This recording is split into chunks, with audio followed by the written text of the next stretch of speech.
Hello, my name is Jerry Wise, and I'm a relationship expert, a life and relationship coach. I work at Family Tree Counseling Associates in Carmel, Indiana, on the north side of Indianapolis, and I've been helping people for over 35 years. And this video is entitled, I Can't Set Boundaries.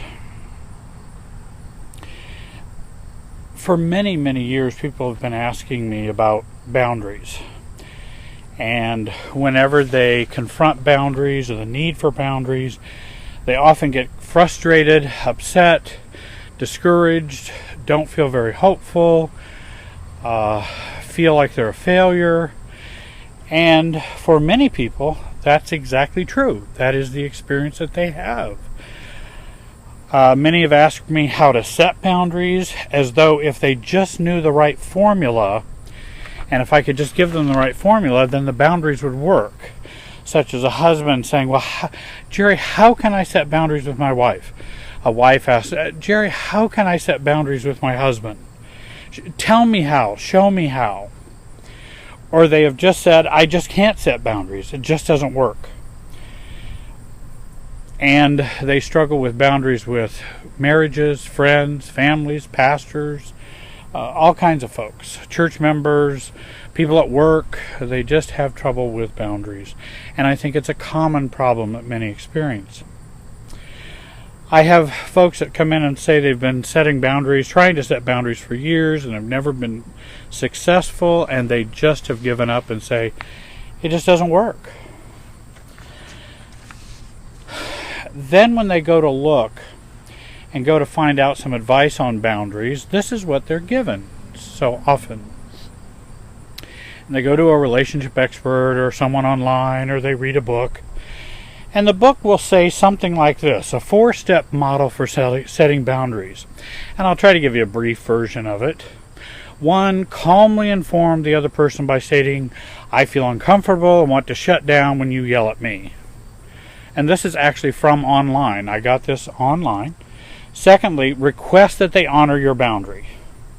I ask you to talk to me without yelling, or for me to listen and hear what you are saying to me, I need you to speak to me in a calm voice without yelling. Thirdly, insist that they honor your boundary. So here's the insisting. So you be calm, you request, and then you insist.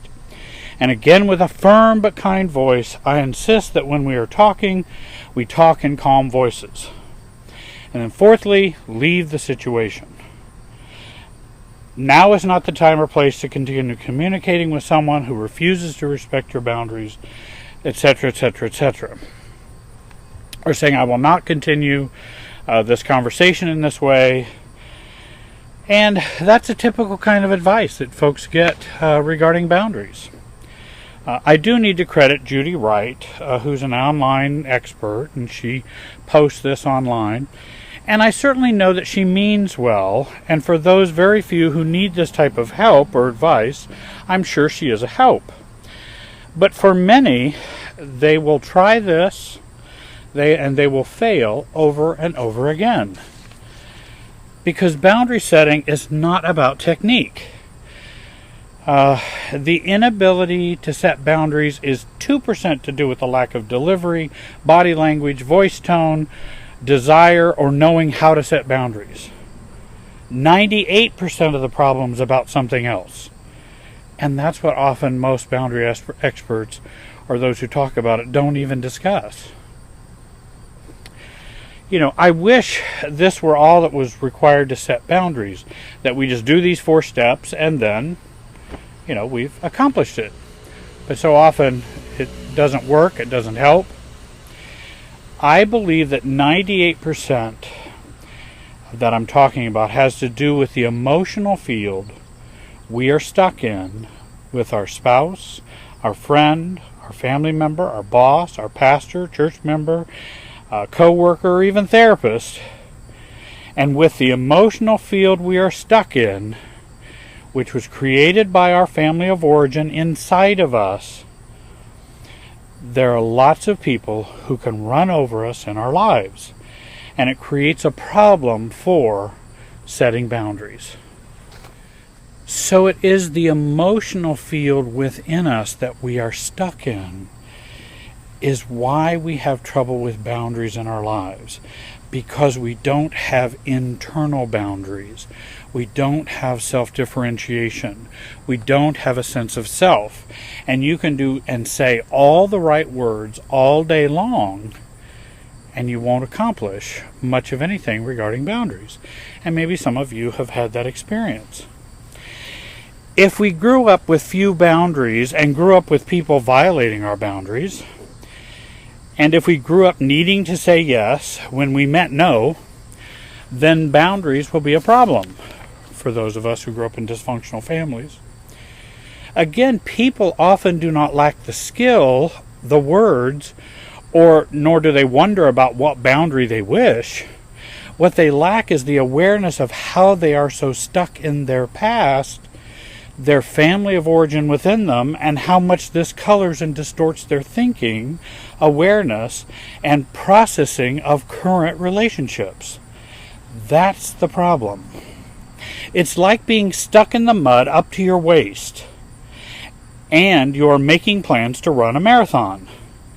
Then when you cannot move, you blame the organizers, the rules, how the world treats you, God's lack of love for you, your friends who do not support you, your spouse who won't listen to you, etc., etc., etc. And we never see the mud, nor are we able to look down. We have been trained not to see the mud, but try to run the marathon, or set boundaries.